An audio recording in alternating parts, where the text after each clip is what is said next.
Hello दोस्तों, welcome to our YouTube channel SMR Trading Academy. हम यहाँ पे बात करने वाले हैं स्टॉक मार्केट रिलेटेड न्यूज़ और स्टॉक मार्केट का पूरा अपडेट। लास्ट मंथ में मैंने एक वीडियो बना हुआ था, उसके जो टारगेट और जो भी स्टॉप लॉसेस थे वो आपने देखा होगा, तो क्या अचीव हुआ है क्या हुआ है। तो चलिए आज का वीडियो शुरुआत करते हैं। यहाँ पे हमें बात करना है कल के क्या अपडेट है, स्टॉक मार्केट कैसे वर्क करेगा कल, कितना निफ्टी बढ़ सकता है, बैंक निफ्टी की पोजीशन क्या होनी चाहिए, सभी देखना है हमें। कुछ स्टॉक भी है, लगभग मैंने 35 स्टॉक्स आइडेंटिफाई किए हुए हैं जो कि कल की मूवमेंट हमें उसमें देखना है। तो सबसे पहले कल का अगर मैप आपको जानना होगा तो उसके पहले हमें आज क्या हुआ है मार्केट में वो देखना पड़ेगा। डाउ जोन्स की क्लोजिंग है हमारी 33,390 के आसपास, जो कि 387 पॉइंट बढ़ा हुआ है। नैस्डैक की क्लोजिंग है 11,690, जो कि 225 पॉइंट बढ़ा हुआ है। एसजीएक्स निफ्टी जो कि आज की क्लोजिंग है वो 17,730 के आसपास है, वो भी 98 पॉइंट बढ़ा हुआ है। क्रूड ऑयल आपका 82 रुपये के आसपास है। डॉलर इंडेक्स आपका 104 रुपये 50 पैसे के आसपास है। तो ये सभी इंडेक्स, इसमें आपको जानना पड़ेगा कि मार्केट कैसे वर्क करेगा। अगला है कि हमारा एफआई और डीआई क्या चल रहा है, एफआई और डीआई की पोजीशन अभी कैसे बनी हुई है मार्केट में। तो आपने अगर देखा होगा कि एफआई ने कल 246 करोड़ का बाइंग किया है। इंडेक्स फ्यूचर में 3,938 करोड़ का बाइंग किया है, ये ह्यूज बाइंग है, इसीलिए मार्केट यहाँ से गिरेगा नहीं। स्टॉक फ्यूचर में भी उन्होंने 2475 करोड़ की बाइंग की हुई है, और डीआई तो बाई कर ही रहे, उन्होंने 2090 करोड़ की बाइंग की हुई है। तो इन सभी का आप अगर लेखा जोखा देखोगे तो मार्केट यहाँ से गिरेगा नहीं, ऐसे बता रहा है। इसीलिए हमें स्टॉक को ऑब्जर्व करना पड़ेगा, कहाँ पे लेना है कहाँ पे देना है। ये सभी स्टॉक मैंने एजुकेशनल पर्पज़ के लिए निकाले हुए हैं, तो आप उसको एजुकेशनल पर्पज़ के हिसाब से ही देखिएगा और उसी हिसाब से ट्रेड कीजिएगा। पहला स्टॉक है हमारा रिलायंस। रिलायंस मार्केट का दिग्गज है, हेवी वेट है। अगर 1 पॉइंट रिलायंस मूव होता है तो निफ्टी आपका 12 पॉइंट मूव होगा। ये मैंने पहले भी बताया हुआ था, ये फिर से बता रहा हूँ कि रिलायंस आज की क्लोजिंग है 2382 के आसपास, उसको हमें बाय करना है 2350 के आसपास। 2350 के आसपास जब भी रिलायंस मिलेगा उसको बाय कीजिएगा। स्टॉप लॉस रहेगा 2340 का, टारगेट रहेगा 2410, 2440 और 2445। 2445 अगर ये ऊपर में क्रॉस कर देगा तो ये स्टॉक 2500 तक जाएगा। अगर रिलायंस 2500 तक जाएगा तो आपका निफ्टी भी 18,500 तक जाएगा ही जाएगा। अगला स्टॉक है ग्रासिम। ग्रासिम कल की क्लोजिंग है 1596 के आसपास, उसको भी हमें लेना है, लेकिन लेने की लेवल उसकी बनती है 1570। स्टॉप लॉस लगाना है 1550 का, टारगेट रहेगा 1600, 16 तो 35, 1635 अगर ये तोड़ देगा ऊपर में तो ये स्टॉक 1660 तक जाएगा, एक ही दिन में जाएगा। ऐसा इसका टाटा शेप अप हुआ है पूरा। अगला स्टॉक है श्री सीमेंट। ये एक बेस्ट स्टॉक है ट्रेडिंग के लिए, अगर आप ऑप्शन ट्रेडिंग करते हैं तो इसमें ट्रेड कर सकते हैं। श्री सीमेंट की कल की क्लोजिंग है 25,820 के आसपास, इसको हमें सेल करना है 26,160 के आसपास। स्टॉप लॉस लगाना है 26,500 का, टारगेट रहेगा 24,800 और 24,500। इसको डाउनग्रेड किया है सिटी ने, इसीलिए ये भी गिरेगा यहाँ से, तो इसको सेल ही करना है। ऊपर में 26,160 के आसपास मिलेगा तो सेल कीजिएगा, टारगेट रहेगा 24,500। अगला स्टॉक है पावर ग्रिड। पावर ग्रिड कल की क्लोजिंग है 222 रुपये 25 पैसे, उसको हमें बाय करना है, लेकिन बाय करने की उसकी लेवल बन रही है 218 रुपये के आसपास। उसका स्टॉप लॉस लगाना है 213 रुपये का, टारगेट रहेगा 224 रुपये 90 पैसे, 227 रुपये और 229 रुपये। इसमें एक ऑप्शन की बेस्ट स्ट्रेटेजी आपको मिलेगी, तो वो ट्रेड करना है तो आप इसको चैनल को सब्सक्राइब कीजिएगा। मैं बता देता हूँ फिर भी क्या स्ट्रेटेजी बना हुआ है। 220 का कॉल हमें लेना है, एक कॉल 220 का लेना है। स्प्रेड है एक्चुअली, बुल कॉल स्प्रेड जो बोलते हैं वो स्प्रेड मैंने इसमें बनाया हुआ है। कभी भी ये एक्सपायर होगा 230 के ऊपर, कभी भी एक्सपायर होगा तो आपको प्रॉफिट, बम्पर प्रॉफिट देके जाएगा। इसका 220 का एक कॉल हमें लेना है, जो कि करंट प्राइस चल रही है उसकी 6 रुपये 15 पैसे के आसपास, और 230 के 2 कॉल बेचने हैं हमें। उसका करंट प्राइस चल रहा है 2 रुपये 15 पैसे, इसकी मैक्सिमम कॉस्ट आएगी 2 रुपये। 2 रुपये में आपका ये ट्रेड बनेगा और आप सेफ है 236 तक आप इसमें सेफ हैं। तो इसी हिसाब से अगला स्टॉक है कोल इंडिया। कोल इंडिया की कल की क्लोजिंग है 222 रुपये 85 पैसे, उसको भी हमें लेना है, लेकिन लेने की लेवल उसकी बन रही है 220 रुपये। बाय ऑन डिप्स का ये स्टॉक है पावर ग्रिड और कोल इंडिया। इसका एक पावर सेक्टर में आप अगर देखोगे अभी तो फिलहाल जो चल रहा है कि पावर कंजम्पशन बहुत बढ़ा हुआ है, लेकिन पावर हमें कंज्यूम करने के लिए पावर बन नहीं रही, तो इनका डिमांड बनेगा तो इसका प्रॉफिट रेशो भी बढ़ेगा। इसीलिए कोल इंडिया को भी हमें बाय करना है 220 के आसपास। स्टॉप लॉस लगाना है 217 का, टारगेट रहेगा 225, 227 और 230। इन सभी टारगेट के लिए कोल इंडिया भी हमें लेना है। इसमें भी हम बुल कॉल स्प्रेड बना सकते हैं। 220 का एक कॉल लेना है और 230 का 2 कॉल बेचना है। ये भी स्ट्रैटेजी इसमें वर्क करेगी। अगला स्टॉक है एनटीपीसी। एनटीपीसी की कल की क्लोजिंग है 172 रुपये 55 पैसे। उसको भी हमें लेना है। ये स्टॉक कंसोलिडेट हो रहा है हायर लेवल पे। ये स्टॉक कंसोलिडेट हो रहा है, जो कि ये आगे जाएगा 173 के आसपास। अगर ये ऊपर जाएगा तो उससे भी 180 तक ये जाएगा, तो उसको भी हमें लेना है। 170 के आसपास स्टॉप लॉस लगाना। 168 का टारगेट रहेगा 176 का। अगला स्टॉक है एचडीएफसी बैंक। एचडीएफसी बैंक कल की क्लोजिंग है 1615। ये भी मार्केट का दिग्गज है, हैवी वेट है, बैंक निफ्टी को गिरने नहीं दे रहा। एचडीएफसी बैंक और आईसीआईसी बैंक। एचडीएफसी बैंक को भी लेना है हमें 1592 के आसपास। स्टॉप लॉस लगाना है 1581। टारगेट रहेगा 1640। 1640 के टारगेट के लिए एचडीएफसी बैंक भी हमें लेना है, लेकिन लेने की लेवल याद रखिएगा 1592 ही उसकी लेने की लेवल बनेगी। अगला स्टॉक है आईसीआईसी बैंक। आईसीआईसी बैंक की कल की क्लोजिंग है 866 रुपये। उसको हमें बाय करना है 855 के आसपास। स्टॉप लॉस लगाना है 848 का। टारगेट रहेगा 872 880। अगर ये स्टॉक 880 ऊपर में तोड़ देगा तो ये स्टॉक 900 तक रुकेगा नहीं, तो एक्सिस बैंक आईसीआईसी बैंक भी हमें लेना है। अगला स्टॉक है एसबीआई। एसबीआई की मैंने एक कॉल दिया हुआ था ग्रुप पर, जो दिया हुआ था 540 का जो कॉल था वो 8 रुपये 50 पैसे के आसपास दिया हुआ था। उसने 30 रुपये अचीव कर लिया, यानी कि आपका जो कोई पैसा था वो 4 टाइम्स हो गया। तो इसके हिसाब से ये ट्रेड बनेगा। तो ट्रेड कैसे इनिशिएट करना है ये भी आप सीखना चाहते हैं तो ऑप्शन ट्रेडिंग का कोर्सेज भी मैं लेता हूं, तो उसमें भी आप पार्टिसिपेट कर सकते हैं। मैंने लिंक बॉक्स में पूरा इन्फॉर्मेशन डाला हुआ है। अगर आपको कोई भी इशू होगा तो आप मुझे कॉल कर सकते हैं, मैंने नंबर भी डाला हुआ है। तो स्टॉक है एसबीआई। एसबीआई कल की क्लोजिंग है 562 के आसपास। उसको लेना है 550 के आसपास। स्टॉप लॉस लगाना है 542 का। टारगेट रहेगा 566 570। अगर ये 570 ऊपर में तोड़ देगा तो ये 590 तक स्टॉक रुकेगा नहीं। इसका ऑप्शन डाटा जो अभी बन रहा है फिलहाल में, तो ऑप्शन डाटा बहुत स्ट्रांग है एसबीआई का, जो कि पीएसयू बैंक जो भी होंगे उनका ऑप्शन डाटा बहुत स्ट्रांग है। और ये पूरे स्टॉक अदानी से लिंक है, इसीलिए अदानी जब भी बढ़ेगा तभी पीएसयू स्टॉक बढ़ेंगे। यानी कि एक्सपोजर एसबीआई में 27,700 करोड़ का एक्सपोजर है। अगर वो सेफ हो जाता है तो एसबीआई को कुछ प्रॉब्लम नहीं, इसीलिए एसबीआई कल बढ़ गया। अदानी एंटरप्राइजेज बढ़ा इसलिए। अगला स्टॉक है बैंक ऑफ बड़ौदा। उसको भी हमें लेना है 168 के आसपास। उसकी क्लोजिंग है 172 रुपये 60 पैसे। उसको लेना है 168 के आसपास। स्टॉप लॉस लगाना है 166 का। टारगेट रहेगा उसका 177 के टारगेट के लिए बैंक ऑफ बड़ौदा भी हम बाय कर सकते हैं। अगर आप ऑप्शन में ट्रेड करते हैं तो इसका भी लॉट हेवी है, तो उसके हिसाब से ही रिस्क मैनेजमेंट ट्राई करके ही कीजिएगा पूरा कैसा है क्या है। अगला स्टॉक है पीएनबी। पीएनबी कल की क्लोजिंग है 51 रुपये 75 पैसे। उसको भी हमें लेना है, लेकिन लेने की लेवल उसकी बनती है 50 रुपये 30 पैसे के आसपास। स्टॉप लॉस लगाना है 49 का।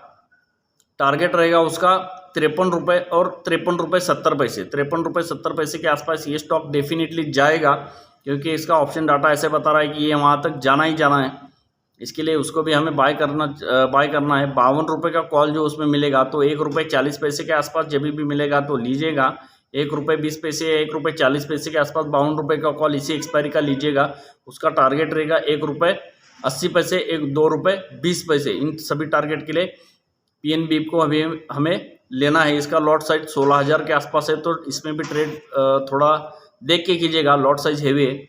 अगला स्टॉक है इंडसइंड बैंक। उसकी क्लोजिंग है 1127 के आसपास। उसको भी हमें लेना है, लेकिन लेने की लेवल है उसकी 1097 के आसपास। स्टॉप लॉस लगाना है 1080। टारगेट रहेगा 1048 और 1148 और 1166 के आसपास उसका टारगेट रहेगा। तो इंडसइंड बैंक भी हमें लेना है। अगला स्टॉक है कैनरा बैंक, जो कि पीएसयू फिर से आ गया। तो कैनरा बैंक की कल की क्लोजिंग है 305 रुपये 50 पैसा। उसको भी हमें लेना है 295 और 258 के बीच में। इनके बीच में कभी भी ये मिलेगा तब उसको बाय कीजिएगा। स्टॉप लॉस लगाएगा 290 का। टारगेट रहेगा 310 313 और 315। ये जो पीएसयू बैंक है वो अभी गिरेंगे नहीं, क्योंकि अदानी के लिए जब भी अच्छी खबर आएगी तब पीएसयू बैंक बढ़ेंगे। अदानी के लिए जब भी बुरी खबर आएगी तब अदानी के पूरे स्टॉक और बैंक ये पूरे गिरेंगे। तो इसके हिसाब से उसमें ट्रेड इनिशिएट करना है हमें। अगला स्टॉक है एचडीएफसी। एचडीएफसी का कल की क्लोजिंग है 2645 के आसपास। उसको भी हमें बाय करना है 2610 के आसपास। स्टॉप लॉस लगाना है 2578। टारगेट रहेगा 2670 और 2690। अगला स्टॉक है बजाज फाइनेंस। बजाज फाइनेंस कल की क्लोजिंग है 6094 के आसपास। इसमें हमें सेल करना है, इसको सेल करना है 6270 के आसपास। टारगेट स्टॉप लॉस लगाना है 6330 का, टारगेट रहेगा 5900 का। तो बजाज फाइनेंस का डाटा अभी वीक है, तो इसीलिए बजाज फाइनेंस हमें ऊपर में जब भी मिलेगा ये सेल करना है। अगला स्टॉक है बजाज फिनसर्व। बजाज फिनसर्व का एक बेस्ट ट्रेड बनता है अभी। बजाज फिनसर्व का कल की क्लोजिंग है 1353 के आसपास, उसको हमें बाय करना है 1340 के आसपास। स्टॉप लॉस लगाना है 1320 का, टारगेट रहेगा 1400 और 1422। ये स्टॉक 2-3 दिन में 1422 के आसपास जाएगा ही जाएगा। इसका डाटा बहुत स्ट्रांग है और ये जाएगा पक्का वाला। तो इसमें भी ट्रेड इनिशिएट कर सकते हैं। ऑप्शन ट्रेडिंग आपको अगर सीखना है तो आप मुझे कमेंट में लिखिएगा कि ऑप्शन ट्रेड का मैं पूरा इन्फॉर्मेशन वहाँ पे दे दूंगा। अगला स्टॉक है HDFC लाइफ। उसका क्लोजिंग है 490 रुपये 15 पैसे के आसपास। उसका रेंज बना हुआ है 480 से 513। 480 के आसपास जब भी आएगा तब लेना है, 513 के आसपास जब भी जाएगा तब देना है।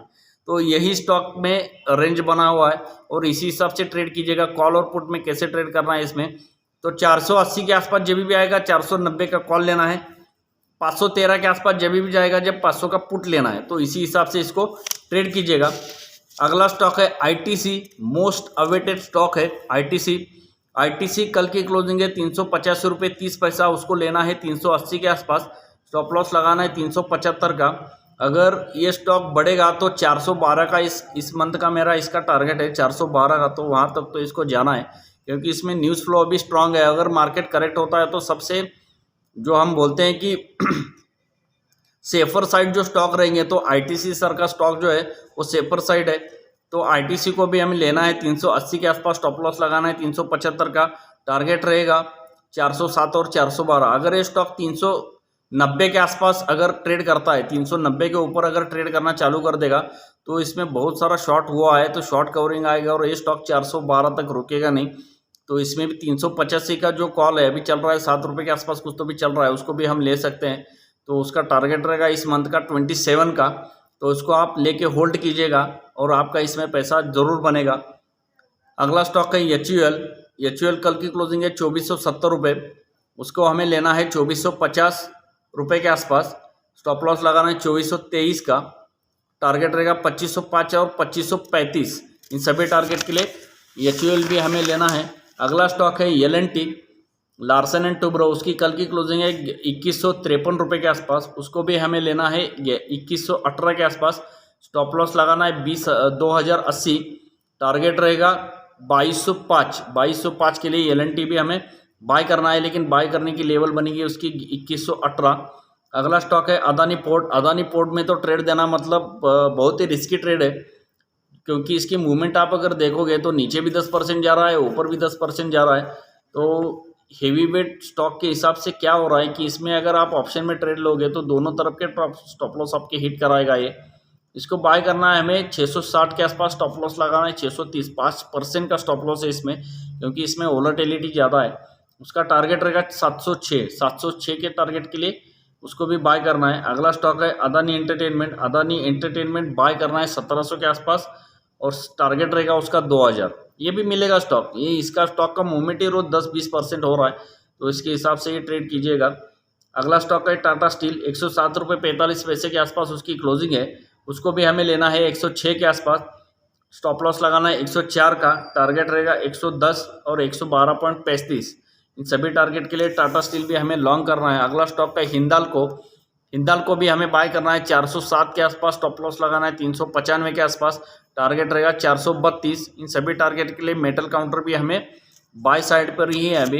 अगला स्टॉक है ऑटो सेक्टर का अपडेट है कि M&M उसका स्टॉक का रेंज चल रहा है अभी 1190 और 1316, यानी कि 1190 के आसपास जब भी मिलेगा तब लेना है, 1316 के आसपास जब भी मिलेगा आप तब देना है। इसका डाटा कंफ्यूजिंग है इसीलिए इसका स्टॉक में ट्रेड करना थोड़ा बनता नहीं है। अगला स्टॉक है मारुति कल की क्लोजिंग है 8410। उसको अभी हमें लेना है लेकिन लेने की लेवल उसकी है 8400। स्टॉप लॉस लगाना है 8320, टारगेट रहेगा उसका 8835 के लिए इसको भी हमें बाय करना है मारुति को।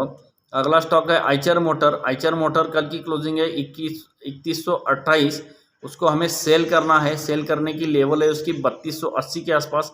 स्टॉप लॉस लगाना है 3330, टारगेट रहेगा 45, ये स्टॉक जब भी बढ़ेगा तब इसको सेल ऑन राइज का स्टॉक है आइचर मोटर। अगला स्टॉक है टाटा मोटर। टाटा मोटर कल की क्लोजिंग है 427 रुपये 85 पैसे, उसको बाय करना है 415 के आसपास। स्टॉप लॉस लगाना है 4 से 6 का। टारगेट रहेगा 441। 441 का एक हर्डल है इसमें, अगर ये 441 ऊपर में ब्रेक कर देगा तो ऊपर में ये 450 470 तक भी जा सकता है। अगला स्टॉक है TCS। अभी IT का इन्फॉर्मेशन पूरा देना है हमें, क्या चल रहा है IT में TCS का 3340 का क्लोजिंग है कल, उसको भी हमें बाय करना है, लेकिन बाय करने की लेवल बनेगी 3300 की। स्टॉप लॉस लगाना है 3250 का। टारगेट रहेगा 3422। 3422 के लिए इसको भी हमें बाय करना है, लेकिन बाय करना है 3300 के आसपास ही, वरना इस पर ट्रेड बनेगा नहीं। IT सेक्टर में आप अगर देखोगे तो नैस्डैक कल 2% बढ़ गया, यानी कि 200 पॉइंट के आसपास वो बढ़ा हुआ है, तो कल हमारा IT सेक्टर यहाँ से भागेगा। इन्फोसिस को भी लेना है हमें 1464 के आसपास, स्टॉप लॉस लगाना है 1450 और टारगेट रहेगा 1527 और 1540। इस सभी टारगेट के लिए इन्फोसिस भी लेना है, स्टॉप लॉस लगाना है 1450, बाय करना है 1464, टारगेट रहेगा 1540। 80 पॉइंट की मूवमेंट इसमें मैं आगे एक्सपेक्ट कर रहा हूँ। अगला स्टॉक है यहाँ पे टेक महिंद्रा। टेक महिंद्रा की क्लोजिंग भी पूरी वीक हो गई कल, क्योंकि स्टॉक 2-3% 350 पॉइंट निफ्टी बढ़ने के बाद भी टेक महिंद्रा 2% लुढ़क गया, तो उसका कल का क्लोजिंग है 1087 के आसपास। उसको हमें सेल करना है, लेकिन सेल करने का लेवल याद रखिएगा 1126। ये स्टॉक जितना बढ़ेगा अभी यहाँ से, तब वहाँ से उसे गिरना है, क्योंकि ऑप्शन चेन डाटा उसका बता रहा है कि इसको गिरना है। 1126 के आसपास मिलेगा तो इसको सेल कीजिएगा। स्टॉप लॉस लगाएगा इसमें 1152 का। टारगेट रहेगा 1070 और 1058। इन सभी टारगेट के लिए टेक महिंद्रा भी हमें सेल करना है। तो ये सभी स्टॉक जो बताए हुए हैं मैंने अभी, तो वो सिर्फ और सिर्फ एजुकेशनल पर्पज़ के लिए, तो एजुकेशनल पर्पज़ के लिए उसको ट्रेड कीजिएगा। देखिएगा लेवल कैसे आते हैं, नहीं आते, क्या होता है उसमें, वो लेवल को आता है तभी उसमें ट्रेड इनिशिएट कीजिएगा। और आपका जो भी प्रॉफिट या लॉस होगा तो वो सिर्फ और सिर्फ आपका होगा, क्योंकि एजुकेशनल पर्पज़ मैंने बताया हुआ है। और अगर आप ऑप्शन ट्रेडिंग सीखना चाहते हैं, सच में इंटरेस्टिंग लेके सीखना चाहते हैं कि ऑप्शन ट्रेड कैसे करना है, दिन में आप अगर मान लीजिए कि 10 या 20 हज़ार रुपये इन्वेस्ट करते हैं, तो आपको मैक्सिमम 2,000 रुपये अगर प्रॉफिट हो जाता है तो 10% के आसपास वो आपका प्रॉफिट होगा। तो आपको वहाँ पे रुकना है। ऑप्शन जो भी स्ट्रैटेजी बनेगी उसमें एक ट्रेडिंग का पूरा इंटरेक्शन करने के लिए या सीखने के लिए आप देखिएगा कि ट्रेडिंग कैसे करना है। अगर आपको कुछ पता ही नहीं PCR क्या है, यानी कि उसका ऑप्शन चेन डाटा कैसे रीड करना है, क्या उसमें चल रहा है, उस स्टॉक में न्यूज़ फ्लो कैसा है। मैंने अभी ITC बताया कि ITC का न्यूज़ फ्लो क्या है अभी, कि समर वैकेशन जो चल रहा है अभी, तो समर वैकेशन में ज़्यादातर जो मई में गर्मी होती है, तो वही गर्मी अभी मार्च महीने में पड़ रही है। तो लोग क्या कर रहे हैं कि ज़्यादातर ज़्यादा लोग कि होटल बुकिंग कर रहे हैं, तो ITC तो लीडर ही है होटल में, तो इसीलिए ITC यहाँ से गिरेगा नहीं। और उसका ऑप्शन चेन डाटा भी ऐसे बता रहा है कि उसको गिरना नहीं है।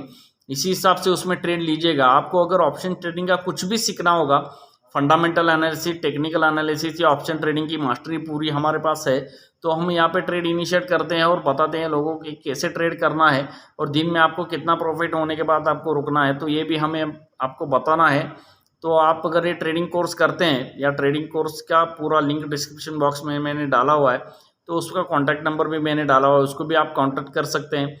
आपका जो भी होगा वो हम यहाँ से स्टार्ट कर सकते हैं ट्रेडिंग का। और अगर आपका डीमैट अकाउंट भी नहीं है, वो भी यहाँ पे खोल सकते हैं। चॉइस कनेक्ट का रीजनल मैनेजर हूँ मैं कोल्हापुर का, तो उसमें भी आप रीड कर सकते हैं कि क्या करना है और कैसे करना है। तो आज के लिए बस इतना ही। Thank you.